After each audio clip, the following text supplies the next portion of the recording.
earlier in this course, we had seen a rational function with a similar idea. So we had the rational function h of x equals x squared plus 3x minus 10 divided by x squared minus 25. And we figured out that as x approaches -5 in both directions, that function goes to 7/10 or 0.7. Now that may seem like a contradiction because if we plug in -5 into the denominator, we get a 0 in the denominator. However, if you plug in -5 into the numerator, you also get a 0 in the numerator.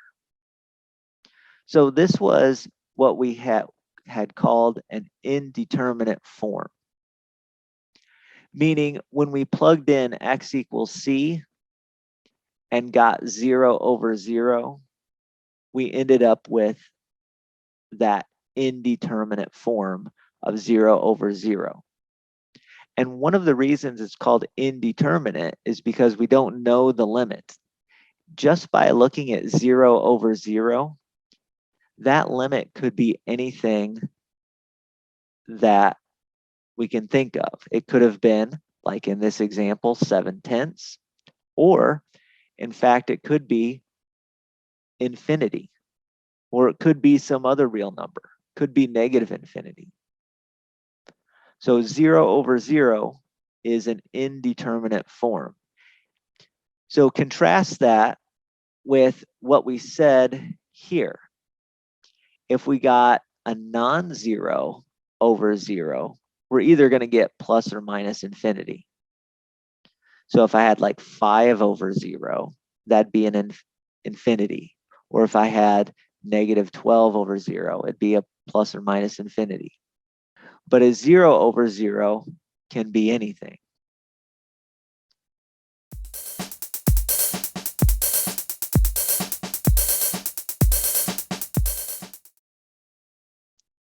So what I'm going to do is calculate example 3. We have this rational function, g of x is equal to x squared plus 7x plus 10 divided by x squared plus 4x plus 4. And I'm going to see what happens as the limit of g of x, what happens to the limit of g of x as x approaches -2 from the left and from the right. I am going to do this problem using a combination of algebraic understanding of limits and what we know about zeros.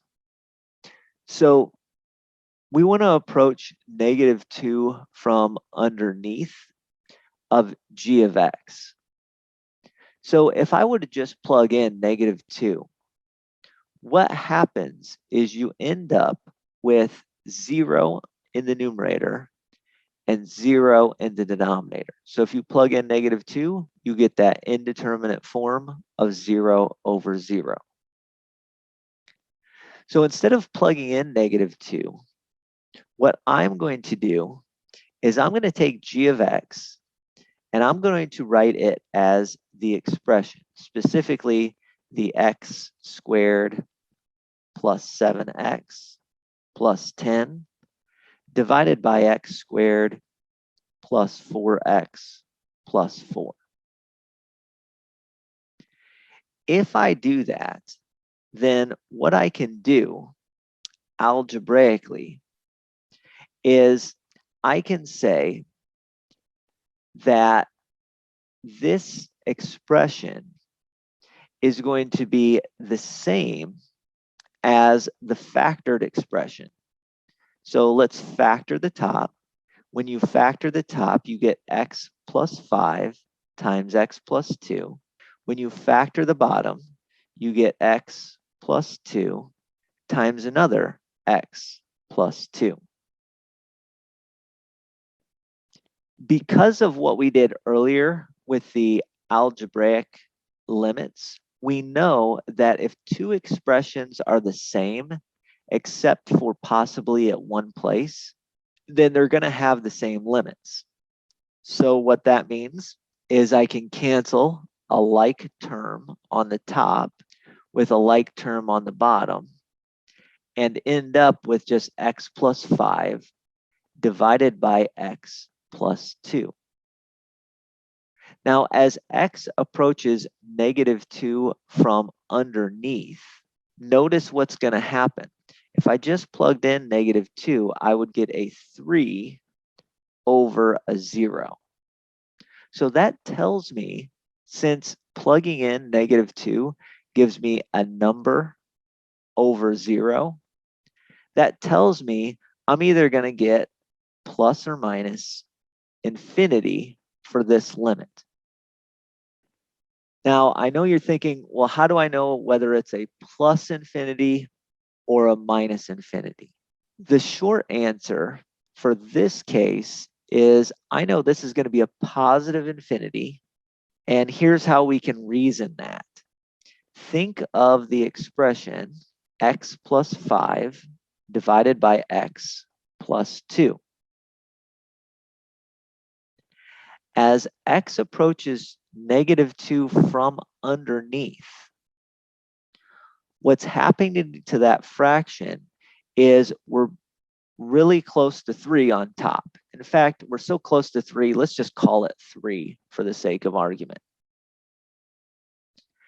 Now, as x approaches -2 from underneath, from underneath, I'm sorry, I should have gotten negative infinity. As x approaches -2 from underneath, we're plugging in numbers like -2.1 or -2.01 plus 2. Anytime I do that, I end up with a really small negative number.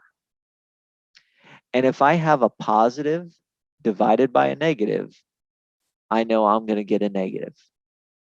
So I know I'm getting a negative infinity because as you approach -2 from underneath, think of plugging in -2.1 or -2.01. I get a really small negative in the denominator, so I know we're going to negative infinity. Sometimes people will write arrow instead of equal.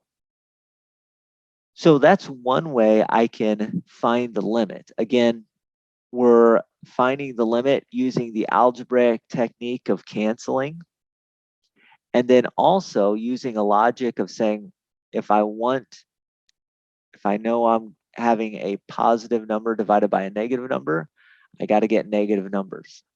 And so I'm going towards negative infinity. We can do a similar thing as you approach 2 from above. Now, as you approach 2 from above, I think we can all, at this stage, understand that we factor, we cancel like terms, and then we approach 2 from above of x plus 5 over x plus 2, which again is 3 over 0 as your form, which I know is either going to be a plus or a minus infinity, just like before. And then if I want to decide whether that's a positive or a negative infinity, what I can do is I can look at x plus 5 over x plus 2 and see where that's going to. The top is going to 3, the bottom is going to 0, but if we're plugging in numbers which are slightly above -2, that's like -1.9 or -1.99 plus 2, I'm getting a really small positive number. And therefore, since 3 is positive and we're dividing by a really small positive number, we're getting a positive infinity. So this limit of g of x as x approaches -2 from above is going to be positive infinity.